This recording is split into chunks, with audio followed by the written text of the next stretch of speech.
Entre todos os nomes que atravessaram a história ligados a Jesus, nenhum carrega um peso tão denso quanto o de Judas Iscariotes. Seu nome se tornou sinônimo de traição, de infâmia, de uma ruptura que parece irreparável. Mas antes de ser o traidor, Judas foi um discípulo. Antes de entregar Jesus, ele caminhou ao seu lado, ouviu suas palavras, presenciou milagres e recebeu a mesma chance que todos os outros apóstolos.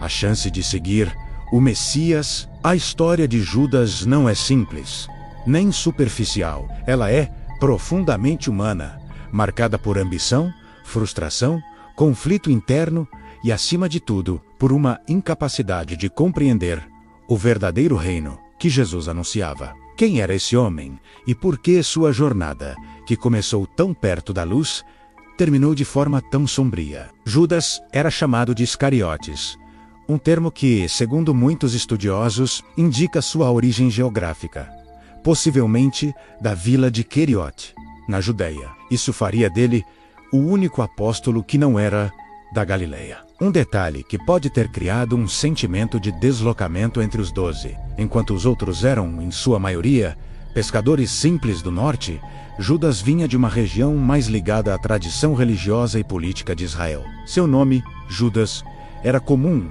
e até glorioso na época, ligado à tribo real de Judá e a heróis nacionais. Nada em sua origem apontava para o destino que o aguardava. Pelo contrário, Judas tinha inteligência, iniciativa e capacidade administrativa, características que o levaram a uma posição importante no grupo. E aqui está um ponto crucial. Judas foi escolhido por Jesus.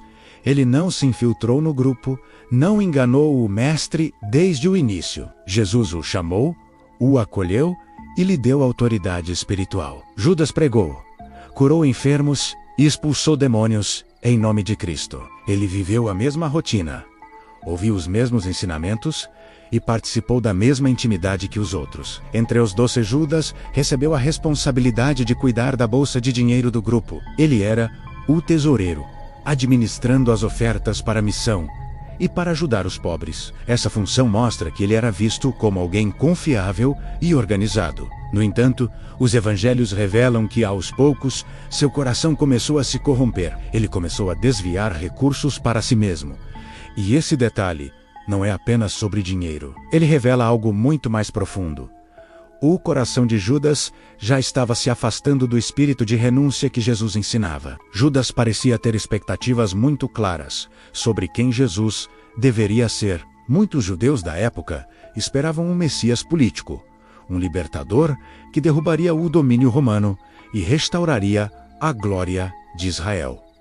Tudo indica que Judas compartilhava essa visão. À medida que o ministério de Jesus avançava, ficava claro que ele não queria um trono terreno, nem liderar uma revolta armada. Jesus falava de amor aos inimigos, serviço, humildade e sacrifício. Para Judas, isso deve ter sido profundamente frustrante. Seu temperamento parece ter sido marcado por impulsividade, orgulho ferido e uma ambição não satisfeita. Ele não conseguia entender um reino que não se baseasse em poder visível, em riqueza ou em domínio. Enquanto os outros discípulos eram transformados por essa mensagem, Judas resistia a ela internamente. Um dos momentos mais simbólicos dessa ruptura acontece quando Maria de Betânia unge os pés de Jesus com um óleo caríssimo. Judas protesta, dizendo que o dinheiro poderia ter sido usado para os pobres, mas o Evangelho esclarece que ele não se importava com os necessitados, e sim com o dinheiro que passava por suas mãos. Quando Jesus defende o gesto de Maria,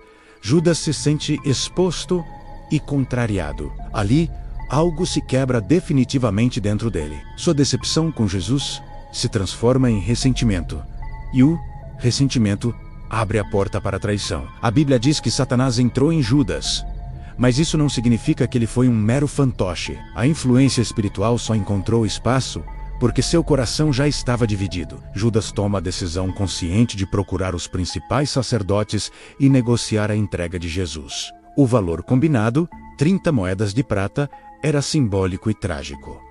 Era o preço de um escravo. O Messias, o Filho de Deus, foi avaliado como algo descartável. A partir daí, Judas começa a procurar uma oportunidade para entregá-lo sem causar tumulto. A traição não foi um impulso. Foi planejada, negociada e executada com frieza. Na noite em que Jesus é preso, no jardim do Getsemane, Judas chega com soldados e líderes religiosos. O sinal combinado era simples e cruel.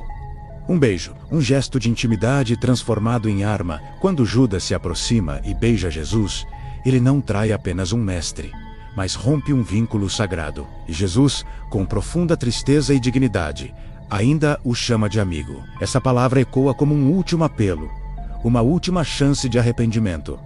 Mas Judas segue em frente. A prisão acontece. O destino está selado. Logo depois, ao ver Jesus condenado, Judas é tomado por um arrependimento devastador. Ele tenta devolver o dinheiro, confessando: pequei, traindo sangue inocente. Mas os líderes religiosos o rejeitam. Para eles, Judas já cumpriu seu papel. E aqui vemos a diferença crucial entre arrependimento e redenção. Judas sente culpa, mas não consegue crer na possibilidade de perdão. Sua dor não o leva de volta para Jesus, mas para o desespero absoluto. Dominado pela vergonha e pela desesperança, Judas tira a própria vida. Sua morte é solitária e trágica. Ele não suporta o peso do que se tornou. O discípulo que caminhou com a luz termina completamente envolto em trevas. Seu fim não é apenas um castigo, mas o retrato de alguém que não conseguiu acreditar que o amor que ele traiu ainda poderia alcançá-lo. A história de Judas Iscariotes nos confronta de uma forma desconfortável.